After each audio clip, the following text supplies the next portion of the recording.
د ټولو سرکاري محکمو متحده تنظیم اګیګا یعنی آل ګورنمنت امپلایز ګرینډ الائنس مشرانو ویلي دي چې دوی به د ملکن بورډ خاتمه او صوبې په سطح یو بورډ مسلې حل دپاره مقامی ممبران اسمبلی د کورونو مخې ته پرلت ورکوي. د اګیګا مشرانو د ملکن بورډ خاتمه او صوبې په سطح یو بورډ جوړولو په ضد بورډ ملازمینو په احتجاج کې دې سره د یووالي دپاره د ملکن بورډ نه چکدرا پریس کلب پورې تګ وکړو او پریس کلب په وړاندې خپلو غوښتنو په حق کې چغې وویستې.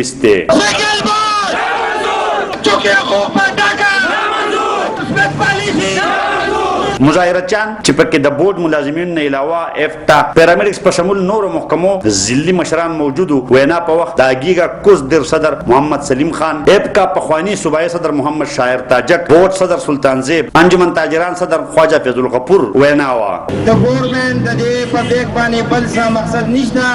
بلکې د بورډ چې کوم ریوینیو جنریټ کوي په هغې نظر دی زموږ د دې ماشومانو دا پیسې هغوی یو ځای ته غونډوي او بیا به په هغې باندې د هغوی خپلې چرچې او مزي صرف دغه مقصد دی په دغې په حال کې چې کوم دی دې نوم ورکړی دی چې مونږ په ایجوکیشن کې ریفارمز راولو. دا جنګ د دې بورډ د ملازمینو نه دی، دا جنګ د دې قوم د بچو دی، دا جنگ د قوم د بچو د مستقبل دی. زما په درخواست باندې دلته چې څومره د ټیچرانو تنظیمونه یا ټول موجود دي، د پیرامیډکس د کلاس 4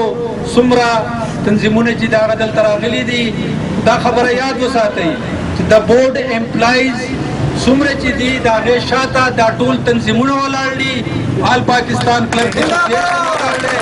آل ګورنمنٹ امپلایز ګرینډ الائنس ولاړ دی، پروینشل ګورنمنٹ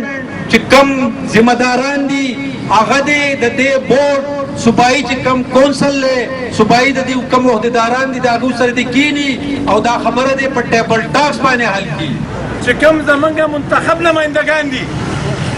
هغه په چکدره کې دی، که هغه په تیمرګره کې دی او که هغه په لالقلا کې دی. زما به تاسو ته یو درخواست دي، زه به ستاسو نه مخکې ما سره د قومه د زړو او د نوو ټول نه به ستاسو مخکې ما موږ به د ټول نه ورنۍ ډېره دا معیوب خان په کور کې اچوو او د هغې نه بیا به ډېره برابري په شکولۍ کې به زه مهمان نوازي درکوم، زما صدر به مهمان نوازي درکوي. دلته دا ناست دی د ده خبره ځایږي، بیا به ځو اعظم خان له یوه ورځ وباسئ، د دغې خلکو نه به چای هم څښو، د دغې خلکو نه ډوډۍ هم خورو، دغه خلک به دغه کلي کې بېعزته کوم. دا د یو پرز دي چې زما د دې کشرانو حال احوال زده کړي. زما تاسو چې کوم ټایم ټیبل ستاسو مشرانو فکس کړو، موږ به سره د خپلو کشرانو مشرانو تاسو په هر قدم کې ملاو یو او زموږ د خبرې حل دا دی. دغه سړی ما مطمئن کوي که هغه همایون دی، که هغه دغه بل شفیع خان دی او که اعظم خان دی، ما به دی مطمئن کوي دا د ده کار دی، دا د ده به ډیوټي ده او زه به د ده د کور په مخ کې زه سویل غواړم او به تاسو ووایم په هغه ټیم باندې چې انشاءالله موږ به دوی په دې مجبوره کړو. دا پیغام ورکوم مرکزي او صوبایي حکومت ته، د ایجوکیشن منسټر ته، چیف سیکرټري ته، څومره ریلیټډ ادارې چې د دوی سره وابسته دي هغوی ته دا پیغام ورکوم چې دې خلکو ته په سپک نظر مه ګوره. که فرض کړه د دوی مطالبات تاسو په دې ورځ دوه دریو کې حل نه کړه، دوی له ډیډلاین ورکړئ، ټایم وله ورکړئ، د دوی سره کښېنئ، د دوی خبرې واورئ. فکر کې د یو تجویز دا در کومه چې دا زمونږ امپیه دی، مونږ به سره یو، دا ټول قوم به سره د کور مخې ته درنه وکئ،